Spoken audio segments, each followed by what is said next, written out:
Shalom, salam sehat bagi kita semua dimanapun kita berada. Sebelum kita mendengarkan firman Tuhan, marilah kita berdoa. Allah Bapa pencipta kalik langit dan bumi, kami bersyukur atas kebaikan-Mu yang masih memberikan napas kehidupan kepada kami hingga saat ini. Tuhan, pada kesempatan ini kami hendak mendengarkan firman-Mu. Kiranya berikanlah kami pengertian, supaya setiap firman yang kami dengar dapat kami mengerti dan lakukan. Inilah doa kami sampaikan hanya di dalam nama anak-Mu, Tuhan Yesus Kristus, kami berdoa. Amin. Saudara-saudari yang kekasih, firman Tuhan dalam minggu ini diambil dari Lukas pasal 13 ayat 1 sampai dengan ayat 9 dengan tema bertobat supaya tidak binasa. Beginilah firman Tuhan. Pada waktu itu datanglah kepada Yesus beberapa orang membawa kabar tentang orang-orang Galilea yang darahnya dicampurkan Pilatus dengan darah korban yang mereka persembahkan. Yesus menjawab mereka, "Sangkamu orang-orang Galilea ini lebih besar dosanya daripada dosa semua orang Galilea yang lain? Karena mereka mengalami nasib itu? Tidak, kataku kepadamu. Tetapi jikalau kamu tidak bertobat, kamu semua akan binasa atas cara demikian. Atau sangkamu ke-18 orang yang mati ditimpa menara dekat Siloam lebih besar kesalahannya daripada kesalahan semua orang lain yang diam di Yerusalem? Tidak, kataku kepadamu. Tetapi jikalau kamu tidak bertobat, kamu semua akan binasa atas cara demikian." Lalu Yesus mengatakan perumpamaan ini. Seorang mempunyai pohon ara yang tumbuh di kebun anggurnya, dan ia datang untuk mencari buah pada pohon itu, tetapi ia tidak menemukannya. Lalu ia berkata kepada pengurus kebun anggur itu, "Sudah 3 tahun aku datang mencari buah pada pohon ara ini, dan aku tidak menemukannya. Tebanglah pohon ini. Untuk apa ia hidup di tanah ini dengan percuma?" Jawab orang itu, "Tuan, biarlah dia tumbuh tahun ini lagi. Aku akan mencangkul tanah sekelilingnya dan memberi pupuk kepadanya. Mungkin tahun depan ia berbuah. Jika tidak, tebanglah dia."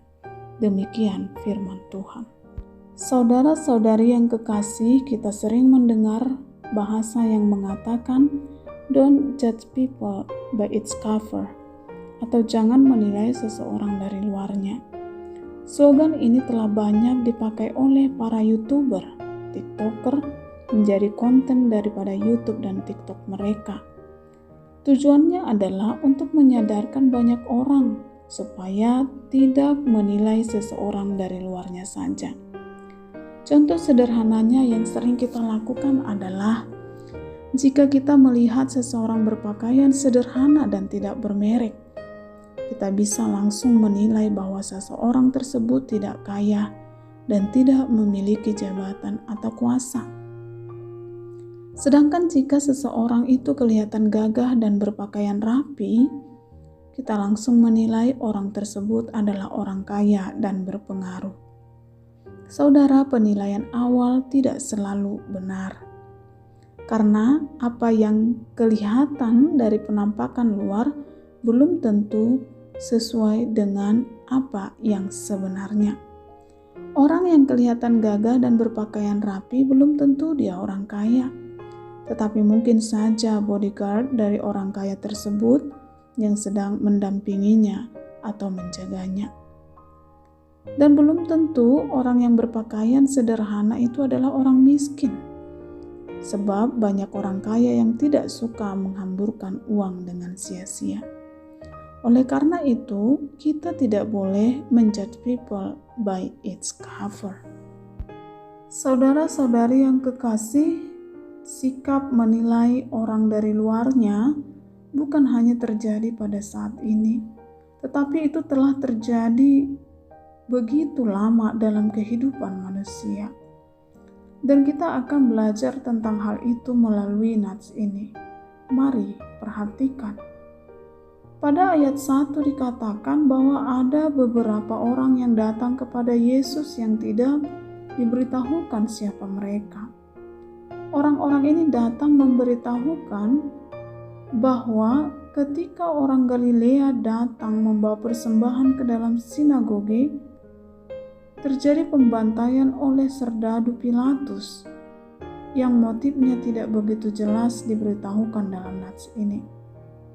Dan darah orang Galilea ini tercampur dengan darah binatang yang sedang mereka persembahkan. Sesungguhnya kabar yang disampaikan kepada Yesus oleh mereka yang tidak disebutkan namanya ini tidak begitu jelas apa tujuannya.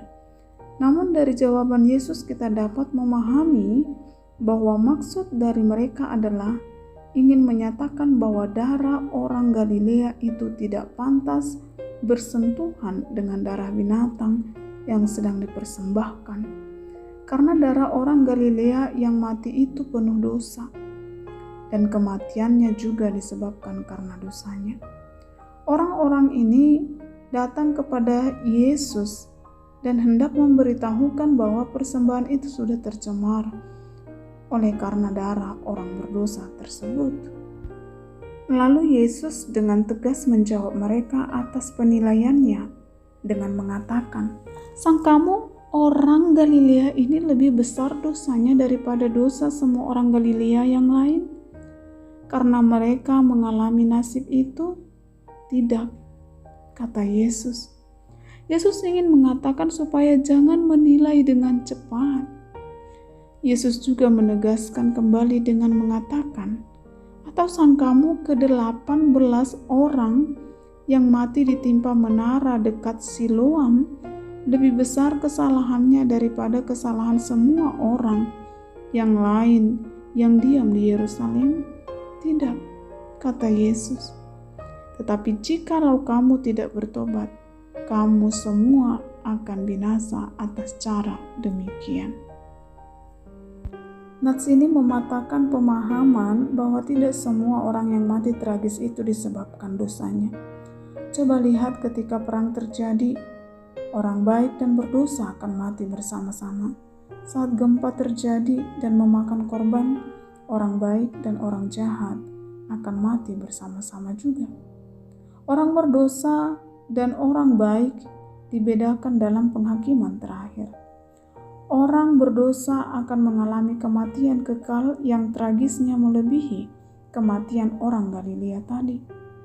Dan orang yang bertobat dan menerima pengampunan daripada Allah akan menerima kehidupan yang kekal. Oleh karena itu dalam nats ini, dalam ayat 6-9, Tuhan memberikan kesempatan bagi setiap orang untuk bertobat agar tidak mengalami kematian kekal dan binasa. Kesempatan yang Tuhan berikan itu terlihat jelas melalui perumpamaan yang dijelaskan oleh Yesus.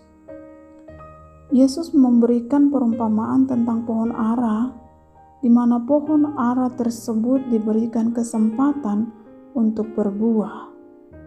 Jika tidak, ia akan ditebang dan akan dimusnahkan. Kesempatan untuk berbuah yang diberikan oleh pemilik pohon ara tersebut adalah kesempatan berharga yang tidak boleh disia-siakan. Pohon ara ini menggambarkan manusia, sedangkan pemiliknya adalah Allah. Allah memberikan kesempatan kepada manusia untuk berbuah melalui pertobatannya dan kembali kepada Allah.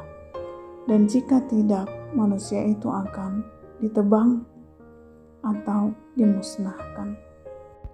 Saudara-saudari, ada beberapa hal yang perlu kita pelajari melalui nats ini.